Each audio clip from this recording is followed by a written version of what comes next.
Privilégio estar aqui com vocês, trabalhando em algumas coisas que Deus tem trabalhado no meu coração.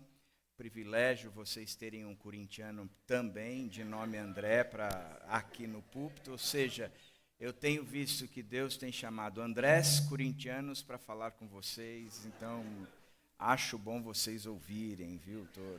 Não sei o que vem pela frente. Privilégio estar aqui com vocês também nesse encontro de voluntários. O nosso lá chama Congresso Transformar. Esse transformar a gente deve ter copiado de alguém. Então o negócio é continuar repetindo aí e assim por diante. Esse ano a gente vai fazer um negócio diferente. A gente vai ter um encontro onde a gente vai passar a visão do ano. E depois, no dia seguinte, a gente vai para uma chácara e os voluntários vão passar o dia brincando, uma série de outras coisas. Brincando mesmo, é coisa bem espiritual, é brincadeira mesmo, de correr e essas coisas, terminando com um churrasco. Fica a dica para vocês aí. Eu queria entrar logo na nossa conversa de hoje, e o texto de hoje que eu vou ler é o texto de Tito, capítulo 1, verso 5. A gente vai ficar num versículo, Tito 1, 5. E eu queria que você pensasse o seguinte: aquilo que Deus nos chama, ou para aquilo que Deus nos chama, sempre tem um propósito. A gente muitas vezes fica discutindo pelo em ovo. Por exemplo, se Deus nos escolheu ou se nós escolhemos Deus. Biblicamente falando, quando Deus nos escolhe, Ele sempre nos escolhe para algo. Então, a questão não quer dizer se Ele me escolheu ou eu o escolhi. A questão é que quando Ele escolhe, Ele tem um propósito. É sempre para a santificação, para a adoção, para sermos filhos e assim por diante. Então, todas as vezes que você perceber que há uma escolha de Deus, você vai ver que está associado a um propósito. Por exemplo, Efésios 2, pela graça vocês são salvos, mediante a fé, isso não vem de vós, é dom de Deus, não por obras para que ninguém se glorie nisso. E aí ele diz, porque vocês são criação de Deus para a prática das boas obras que Deus de antemão preparou para que realizássemos, andássemos nela. Ou seja, nós fomos salvos para a prática das boas obras. E aí é um negócio interessante, porque aquele que é salvo para as boas obras. Mas as boas obras nunca trazem salvação. Por quê? Porque neste caso, a salvação tem um propósito. Então, é uma questão de propósito. É isso que a gente vai falar hoje. É uma questão de propósito. Vira para a pessoa que está do seu lado e diz, olha, é uma questão de propósito. Por que é que a gente casa? A gente casa para ter sogra. É uma questão de propósito. Entendeu? Quer dizer, aí essa é uma questão de propósito. Então vamos lá. Tiago 1,5, Tito 1,5, Paulo está exortando ao seu jovem pastor Timóteo, Tito, eu estou confundido, hoje eu não quero falar o nome de Tito de jeito nenhum. Né? O seguinte, a razão de tê-lo deixado em Creta foi para que você pusesse em ordem o que ainda faltasse e constituísse presbíteros em cada cidade como eu instruí. Você vai ver que aqui Paulo está falando para o seu jovem discípulo Tito, aonde ele o colocou em Creta, na ilha de Creta, com um propósito. Ele está trabalhando o conceito do propósito aqui dentro. Ele diz, olha, a razão de tê-lo foi para. A razão de tê-lo deixado em Creta foi para.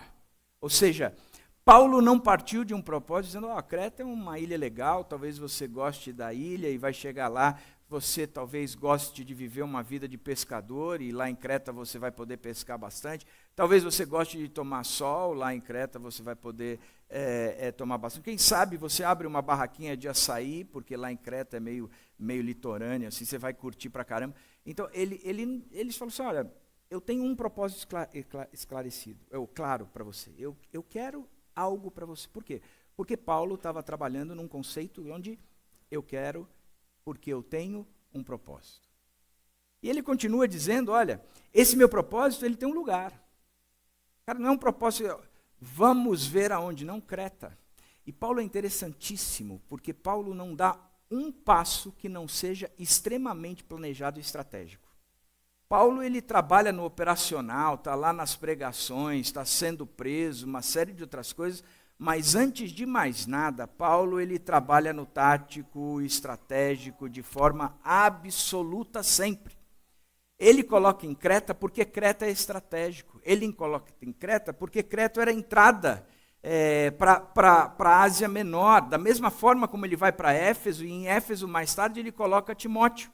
Porque também em Éfeso era uma cidade estratégica. Então você percebe que Paulo está sempre dando passos, e os passos que ele está dando são estratégicos. Eu quero que este evangelho vá e alcance o maior número de pessoas no mundo inteiro. Para que isso aconteça, não dá para a gente ficar nesse feudo que é Jerusalém, não dá para a gente ficar nesse mundo que Jerusalém é extremamente agrícola, extremamente pecuário. A gente tem que ir para onde os grandes comércios acontecem, a gente tem que ir para onde aqueles que estão vindo, eles vêm e depois partem. A gente tem que fazer isso de forma extremamente sábia, extremamente fundamentada e extremamente estruturada, porque assim o evangelho consegue alcançar o maior número de pessoas numa amplitude maior, porque eu tenho este propósito. Então, você trabalha com Paulo sempre visando o seguinte: ele tinha um propósito, porque Paulo era estratégico, e no caso aqui, ele estava olhando a ilha de Creta como uma parte importante do seu propósito. E aí ele continua dizendo, olha, na questão do propósito de Paulo, sempre é fundamentado em relacionamentos. Sempre. Porque ele diz, a razão de tê-lo deixado em Creta foi para que você, Tito, fizesse o que tem que ser feito, como eu o instruí. Então, Tito, você está aí, porque eu o instruí. Paulo, ele não parte de nenhum outro lugar que não seja a partir de relacionamentos. Paulo entende que os relacionamentos também são estratégicos. Isso a gente tem que entender de forma fundamental. Os relacionamentos, eles são estratégicos. Ano passado, a gente começou um trabalho na nossa igreja, e a ideia da gente era o seguinte, olha, quando a gente fala de fazer discípulos, a ordem dada por Jesus em Mateus 28 é que vocês precisam ir. Vão. E a gente está com um problema sério aqui na nossa igreja, porque a gente não está indo. A gente está entre nós falando assim, ó, fulano chegou, precisa ser discipulado. Fulano chegou, precisa ser discipulado. Fulano, Beltrano, Ciclana chegou aqui, precisa ser discipulada. O discipulado tem sido fruto daquele povo que está chegando aqui. Mas cadê o povo que eu trouxe? Cadê o amigo que você trouxe? E a gente começou a trabalhar o conceito de relacionamentos intencionais. Eu tenho uma pessoa e eu vou olhar para aquela pessoa e eu vou investir este ano a minha vida para que aquela pessoa conheça a Jesus Cristo. Eu e Dani, a Dani trabalhava na igreja até recentemente, hoje ela é psicóloga, ela atende, né, tem a clínica, atende numa clínica, mas até recentemente ela estava dentro da igreja. O grupo da gente era só gente crente. Eu tinha poucos contatos com aqueles que não eram crentes. Aonde é que eu tinha contato? No condomínio do prédio que eu moro. E a gente entendeu que ali tinha que ser estratégico e a gente ia ter que ser intencional naqueles relacionamentos. E nós fomos. Num dia, a gente estava numa festa que alguns do condomínio promoveram e acontecendo em paralelo. Estava a Dani sentada com uma senhora lá do condomínio, e eu sentado com um senhor, e ele começou, mas como é que você terminou, chegou nessa questão de ser pastor? Isso para mim, os caras já ficam pensando assim, deve ter muito dinheiro. Eu lembro de meus filhos, na escola, um dia uns amigos falaram assim, nossa, teu pai deve ter muito dinheiro, né, porque ele é pastor. E o outro chegava assim, mas como é que ele te teve? Porque ele não é pastor? Então, o pastor sempre gera essa coisa esquisita, né? E o cara queria saber como é que eu cheguei lá. Paralelo, a Dani conversando com a esposa dele, a esposa dizia assim, eu nunca estudei Bíblia. Eu queria começar a estudar. A gente chegou e falou assim, ok, então vamos montar um grupo de estudo de Bíblia no nosso apartamento com esse pessoal. E a gente começou. E tem sido para mim, ano passado a Dani acabou não conseguindo ficar no grupo por causa da agenda dela, mas eu continuo com aquele bando de gente novo na fé, chegando no Evangelho, ensinando a Bíblia. E eu dizia, esses são os meus relacionamentos intencionais. E a gente começou a trabalhar isso na igreja, de tal forma que a gente, no final do ano, a gente tem uma celebração de Natal, que a gente apresenta teatro, tem coral, uma série de coisas.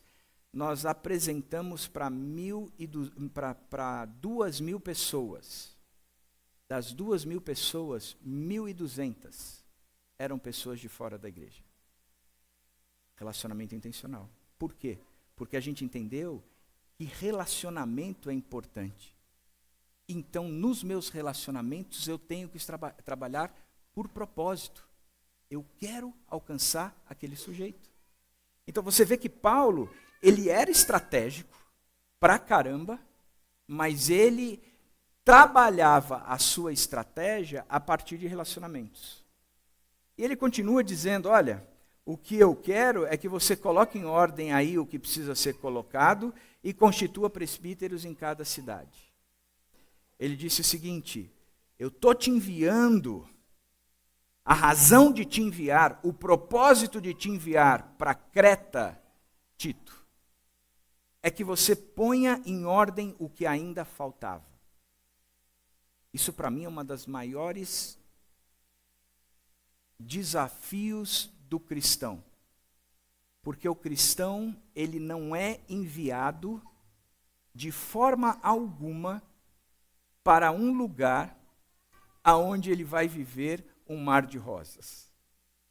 Pelo contrário, o cristão que é cristão, ele vai para onde está o caos. Porque essa é a função do cristão. Isso é tão interessante. Quando Deus cria o homem e a mulher, e diz que Deus criou o homem e a mulher, a sua imagem e semelhança os criou, ele os coloca no jardim e dá àquele casal a seguinte ordem. O que eu quero que vocês façam é que eu estruturei aqui o que precisava ser estruturado. Mas ainda precisa desenvolver muito mais. Por isso é que eu estou colocando aqui no jardim. Precisa desenvolver muito mais, mas Deus não colocou o homem no jardim e o jardim já estava pronto? Não é muito bem isso que o capítulo 2, se eu não me engano, verso 5 diz. Porque diz que ainda não tinha brotado, ou a terra ainda também não tinha produzido, por duas razões. Porque Deus ainda não havia feito chover e porque não havia o homem para arar a terra. Então significa que Deus colocou o homem no jardim com um propósito. Organiza essa bagunça que está aí e desenvolve cada vez mais o que precisa ser desenvolvido. Esse é o propósito que eu estou dando a você. Essa é uma das características que você tem a minha imagem e a minha semelhança. Por quê? Eu gosto sempre do conceito da imagem, né? O que é imagem? Eu nunca me vi na vida que não seja por imagem. Eu nunca me vi na vida que não seja por imagem. Ou no espelho, ou numa foto, ou num filme. Mas eu nunca me vi, nem você. Deus não se vê que não seja a imagem dele em nós, porque ele imprimiu em nós a sua imagem. Da mesma forma, como ele imprime em nós a sua semelhança. O Deus Criador, que vai para o meio do caos, era a terra sem forma e vazia, e disse Deus, haja luz, e a terra começou a ter forma e depois conteúdo, mas é como pela palavra dele e pela ação do homem no desenvolvimento da sua própria imagem e semelhança. Isso é o que Deus faz. Então, tem gente que chega para mim e diz assim, eu vou sair do meu emprego. Por quê? Porque lá está uma bagunça. Eu digo, eu acho que o cristão foi desafiado para colocar ordem nesse caos. Eu quero ir embora do Brasil. Por quê? Porque aqui está uma bagunça. Eu acho que o cristão, ele é desafiado a colocar ordem no caos, porque o cristão verdadeiro, ele não foge do caos. Não foge. Ele vai para frente. Então, Paulo está dizendo assim, olha, o propósito, Tito, de eu te colocar na ilha de Creta, é sem dúvida alguma para você organizar aquele caos. E estava um caos, a gente vai ver um pouco mais para frente. E a segunda coisa, ele diz, e que você constitua presbíteros em cada cidade. Organiza o caos e desenvolve líderes. Organiza o caos e desenvolve líderes. Organiza o caos e desenvolve líderes. Essa era a função, era o propósito pelo qual Paulo estava desafiando Tito a ir para Creta. Qual é a visão que a gente tem como servos dentro da igreja e levando da igreja para fora? A gente vai organizar o caos e promover líderes. Essa tem que ser a nossa ação. Essa tem que ser a nossa principal função. Agora, a gente leu Tito 1:5 com uma lupa somente no versículo 5. Eu queria ir um pouco além agora. Eu queria que a gente olhasse Tito 1:16 e visse, de uma certa forma, a estratégia de Paulo, ou a visão estratégica de Paulo, para que isso tudo acontecesse. Primeiro, ele descreve no verso 1 e 2 o seu propósito. Qual é o propósito de Paulo? Paulo quer conduzir os crestenses à fé e à verdade, e assim à vida eterna. Esse é o propósito. É onde ele quer chegar. Ele diz lá, logo de cara, a gente podia ler o texto de 1 a 16 juntos, né?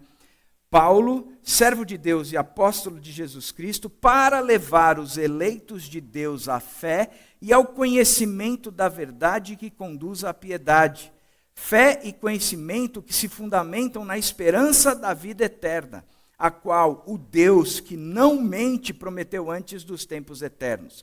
No devido tempo, ele trouxe à luz a sua palavra por meio da pregação a mim confiada por ordem de Deus, nosso Senhor. A quem? A Tito, meu verdadeiro filho, em nossa fé comum.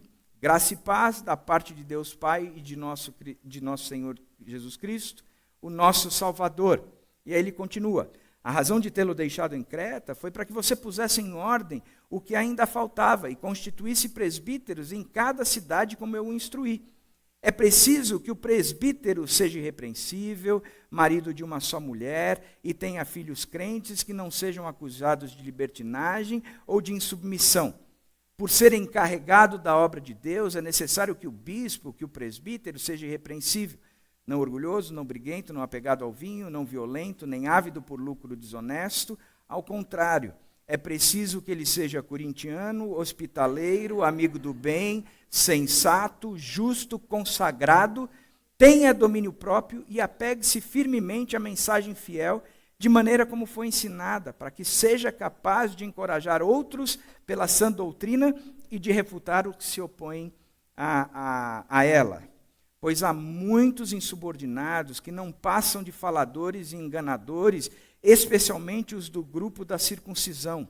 É necessário que eles sejam silenciados, pois estão arruinando famílias inteiras, ensinando coisas que não devem e tudo por ganância. Um dos seus próprios profetas chegou a dizer: cretenses, sempre mentirosos, feras malignas, glutões preguiçosos, tal testemunho é verdadeiro, portanto repreenda-os severamente para que sejam sadios na fé, e não deem atenção a lendas judaicas, nem a mandamento de homens que rejeitam a verdade. Para os puros, todas as coisas são puras, mas para os impuros e descrentes, nada é puro, de fato. Tanto a mente como a consciência deles estão corrompidas. Eles afirmam que conhecem a Deus, mas por seus atos o negam. São detestáveis, desobedientes e desqualificados para qualquer boa obra. Você vê que está bem claro aqui o que Paulo está dizendo no verso 5. Eu estou te colocando aí para você organizar o caos, porque estava um caos. Da mesma forma, como eu estou te colocando aí, para você estabelecer líderes em todas as áreas. E os líderes têm que ter essas características. Bom, qual era o propósito de Paulo? Paulo tinha, nos versos 1 e 2, o propósito de conduzir os cretenses à fé e à verdade e assim à vida eterna. Então, a visão estratégica de Paulo, ele começava com esse propósito. A segunda marca do texto, que é interessante, é que o Paulo, ele também tinha um ponto, uma posição, e ponto, quando eu digo, é o ponto do comércio, o local. Ele diz no verso 5, a ilha de Creta. Então, já que eu quero conduzir os cretenses à fé e à verdade, e assim à vida eterna, o lugar é Creta. Não tem outro lugar. Portanto, o ponto era Creta. Depois ele tem pessoas. Ele diz, Paulo era responsável pelo projeto todo, mas ele também era responsável por Tito. Depois ele também tem um problema, e um problema sério. Qual era o problema que caracterizava o caos? Paulo diz nos versos 10 a 16 o seguinte: a presença de alguns desobedientes e destruidores de lares, que eram movidos por dinheiro e falsa doutrina, e diziam conhecer a Deus, mas os seus atos provavam o contrário. Era um baita desafio. Agora, eu verdadeiramente acho que este é um problema de hoje em dia. Porque quando a gente olha isso, a gente está falando, ó, esse problema de Paulo é que esses homens eram do mal mesmo, né? Os caras, eles tinham cheiro de enxofre. Se você olhasse ali por trás, saía aquele rabinho com tridente, assim, com o triângulo, né? Os caras eram do mal. E nas cartas de Paulo, a segunda carta de Paulo a Timóteo, e nessa carta de Paulo a Tito, ele não está falando que os grandes desafios da igreja estão fora da igreja. Ele não está falando que os desafios da igreja fora é a gente enfrentar esse mundo onde os valores deste mundo estão tão contrários aos valores de Deus. A gente começa a ouvir falar de guerras, guerra ali, guerra na Ucrânia, guerra... e aí você ouve Israel, você ouve tudo isso e diz, os finais dos tempos estão chegando. Se preparem, porque o Apocalipse, daqui a 5, 10 anos, ele vai ser realizado, aplicado, vivido por todos nós. Qual é a marca do final dos tempos? Paulo, em 2 Timóteo, ele diz assim, nos últimos dias sobrevirão tempos terríveis. E ele descreve a qualidade da liderança da igreja. E aqui, Paulo está dizendo para Tito, você tem que silenciar estes homens, porque eles estão desvirtuando a verdade e desviando pessoas da verdade. O caos era interno. Ele falou, estou te colocando lá, porque o crente não foge do caos, mas o caos lá não é a Creta em si, mas alguns que estão vivendo dentro da igreja de Creta. E é contra esses que você deve lutar. E aí ele apresenta o projeto, promover a ordem nas igrejas e estabelecer lideranças. Por que eu quero começar o nosso encontro a partir daqui?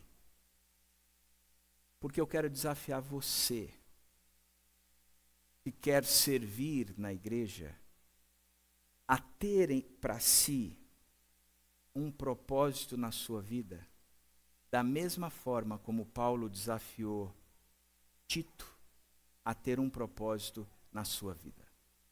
E qual é o propósito? Você vem para a igreja e de repente você está vendo áreas da igreja que elas estão falhas, estão precisando de melhoria, seja lá o que for. E, em geral, o que tem acontecido ultimamente é que a pessoa muda de igreja. mas ela não enfrenta o caos. Arregaça a manga e vai resolver aquele problema. Ela é consumista, ela é consumidora. Ou vocês me ofertam o que há de melhor, ou eu procuro um lugar que me oferte. Mas igreja não é isso. O cristão verdadeiro, ele olha para o caos e ele enfrenta o caos. O cristão verdadeiro, ele olha para a sua classe na faculdade e vê os valores desse mundo tão intrínsecos, tão latentes, tão naturais, que de duas uma. Ou ele vai lá e se mistura e se torna um deles, ou ele levanta uma bandeira de santidade, e a santidade dele tem a capacidade de começar a produzir santidade na vida dos outros, porque é assim que o Espírito, que é santo, faz em nós e através de nós. O cristão verdadeiro está trabalhando para um sujeito que é um carrasco, que tem valores totalmente contrários, que exige bater metas, e às vezes a metas totalmente contrárias a princípios. E a primeira reação é: eu sou cristão, eu não posso me misturar. Isso não é verdade. O cristão verdadeiro, ele entra ali, e ali ele transforma. Um dos maiores testemunhos que eu vi na minha vida foi da esposa do Silvio Santos. Como é o nome dela, Dani? Silvia? Lili. Iris Abravanel, isso mesmo. Iris Abravanel. Iris, um dia, para algum lugar. Iris Abravanel, eu vi o testemunho dela dizendo assim: num período de muita crise na minha família, o meu motorista apresentou a Jesus para mim, me guiou até a Jesus Cristo e me ensinou os passos com Cristo. O cristão verdadeiro, ele olha para o caos e ele diz: eu vou enfrentar o caos e eu vou resolver essa parada. E no meio do caos, eu estou produzindo vida, e vida de tal forma que ali do meio até líderes estão surgindo. Porque é essa a visão do cristão. Ele não foge do caos. Ele enfrenta a luta. Ele não foge, mas ele encara. Fazer algumas perguntas para vocês pensarem. Eu garanto que você já olhou áreas da sua vida, ou aonde você está inserido, e disse assim: isso aqui é um caos. E você olhou para tudo isso e disse: tenho certeza absoluta que só Jesus Cristo na causa. Quantas vezes a gente já usou essa expressão, só Jesus na causa? Toda vez que você usar essa expressão, só Jesus na causa, lembra que ele vai apontar para você, então vai. Porque quem vai por mim na causa é você. Então vai. Se ele já te apontou alguma coisa, como é que você respondeu? Você foi lá, de maneira amorosa, sadia, vibrante pelo Espírito Santo, fundamentado na palavra, como a mulher de Pedro, que Pedro ensina dizendo: você de boca calada, se o teu marido não conhece a Cristo, de boca calada, viva a Cristo para que ele seja santificado, o seu marido seja santificado. Então eu vou para lá viver a Cristo. Quantos de vocês já experimentaram algo assim? Essas inquietações, elas continuam ardendo no coração ou elas já foram abafadas? Quantos de nós já olhamos para uma vida totalmente perdida? Mas esse não tem jeito. A gente olhou e disse: eu vou enfrentar e entrar nesse caos. A primeira coisa que eu vou fazer é dobrar o meu joelho e orar, orar, orar, orar. Jonathan Edwards orou por um monte de amigos para que se convertessem. Depois que ele morreu, somente 3 não tinham se convertido. 2 se converteram no seu funeral.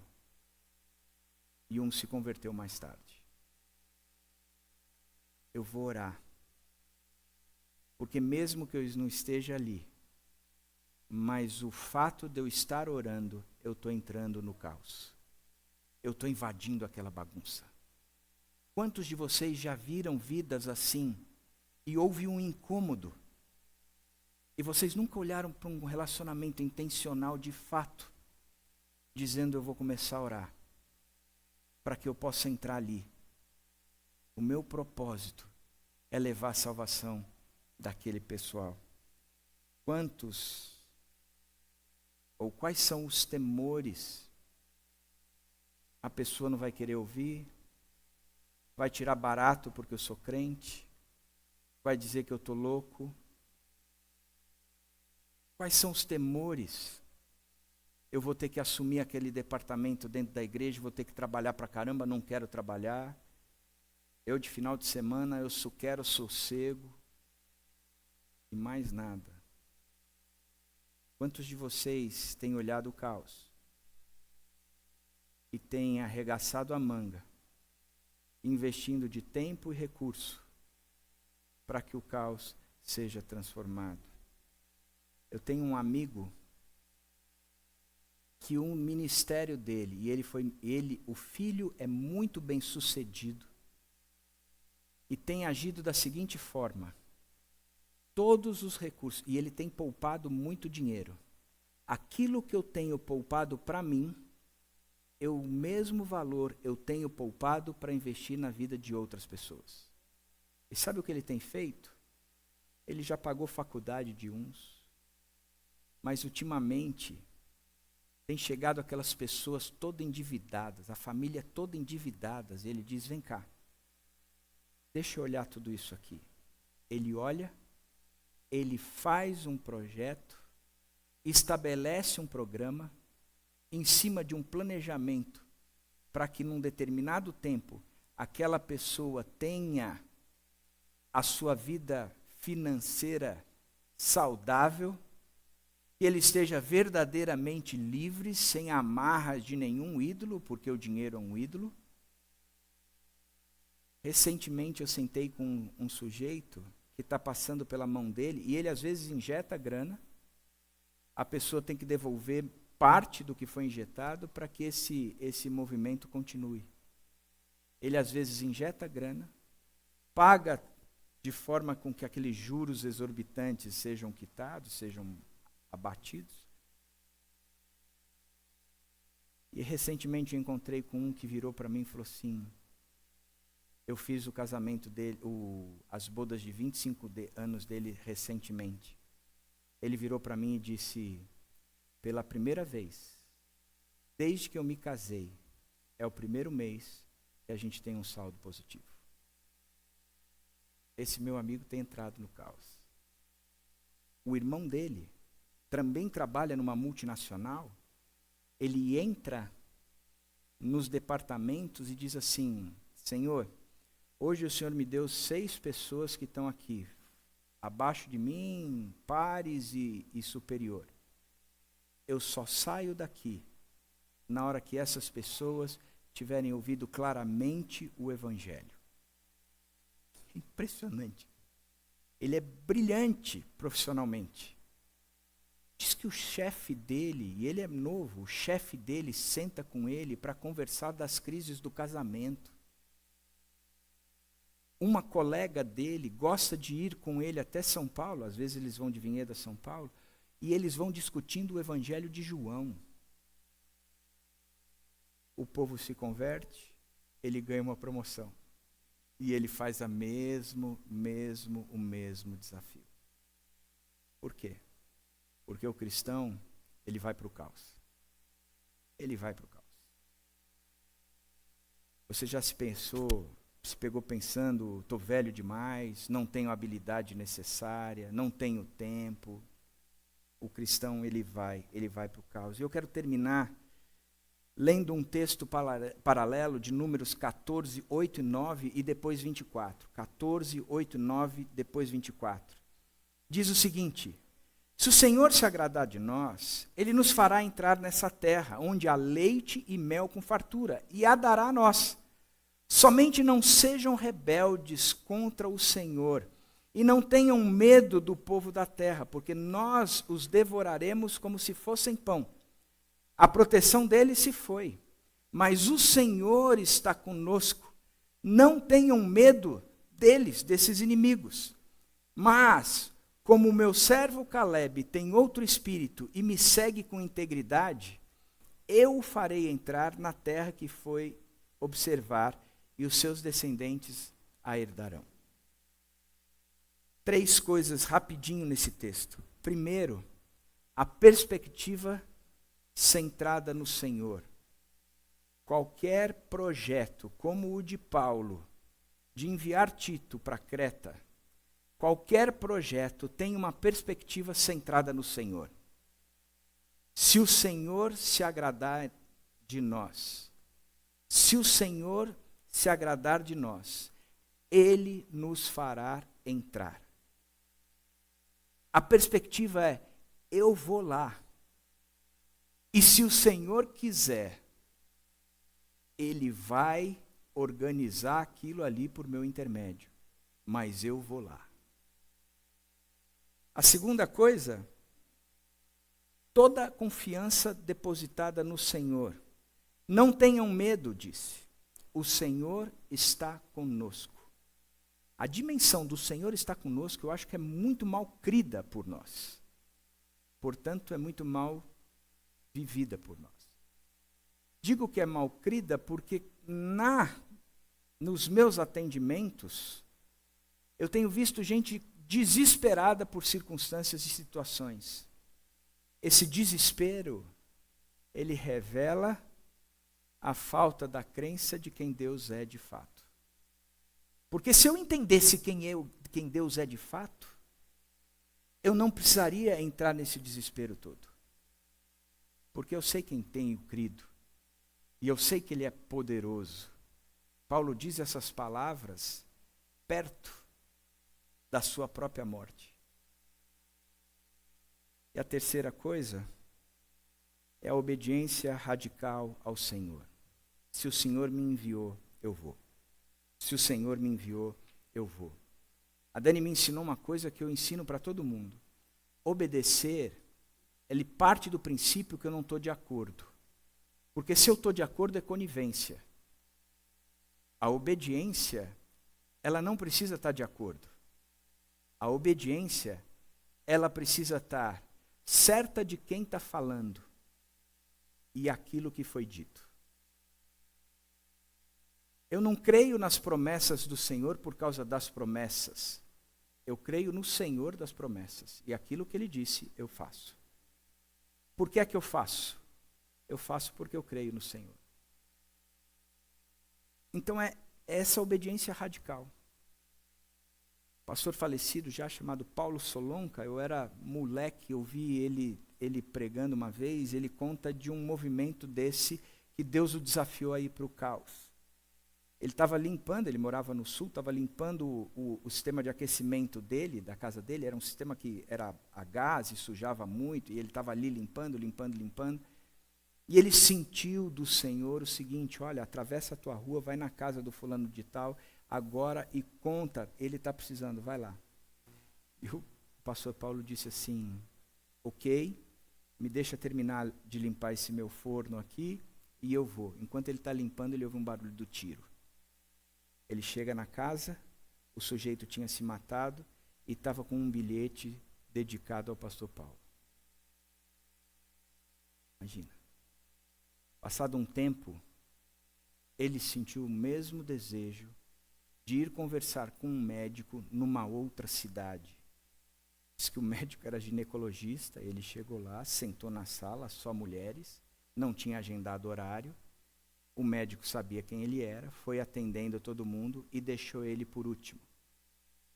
O pastor Paulo sentou na mesa com aquele médico e disse: posso estar totalmente enganado, mas eu aprendi que quando esse sentimento vem, eu preciso obedecer antes de mais algum.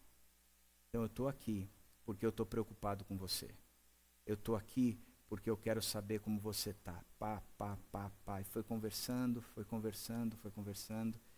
Diz que o médico abriu uma gaveta, tirou uma arma e uma carta de despedida, porque ele ia se matar ali. Aquele médico conheceu a Jesus Cristo por intermédio de Paulo e uma vida em abundância surgiu de dentro dele.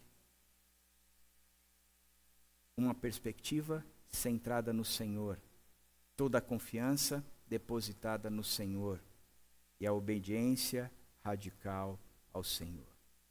Essa tem que ser a nossa vida. Amém?